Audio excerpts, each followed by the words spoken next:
فیلمی دەشاینین لەلایەن کۆمەڵێک گەنجی کوردەوە دەکرێت بە شانۆییەک. خۆتان نەزانن یەکێکە لە بەناوبانگترین فیلمەکانی هۆلیوود و جیاواز لەوە بەرهەمی دەرهێنەر ستانلی کوبریکە. وەرن با لەم ڤیدۆیە باسێکی شانۆیەکەی بکەین. چیرۆکی شانۆیەکە وەکو فیلمەکە باز لە کارکتەری جاک تۆرنسەکە.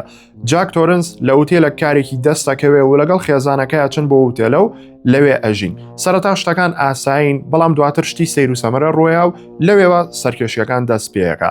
کاری دەرهێنانی شانۆیەکە و بە شانۆکردنەوەی چیرۆکی فیلمەکە لەلایەن گەنجێکی کورد ڕاهێن ڕێبوار کراوە و بۆ یەکەم جارە لە کوردستان و عێراق شانۆییەکی لەم شێوەیە ترسناک و سایکۆلۆجیکەڵ پێشکەش بکرێت. جا ئەوەی کە گرینگە و پێم خۆشە پێتان بڵێم ئەکتەرەکان کۆمەڵێک گەنجی بەتوانان و جیاواز لەوە نرخی تیکت تەنها 4000 کە 4000 بڕێکی زۆر کەمە بۆ پێشگیریکردنی کۆمەڵە گەنجی بەتوانای کورد. نمایش لە بەرواری 27 مانگەوە دەست پێەکە و ڕۆژانی دواتریش بەردەوامە بێ هەموو ڕۆژێک کاژمێر 4.5 لە هۆڵی کۆمەڵ لە ناوبازار تەنیش مەحکەمەی کۆن.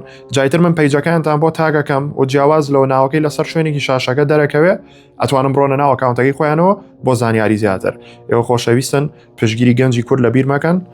خواتان لەگەڵ.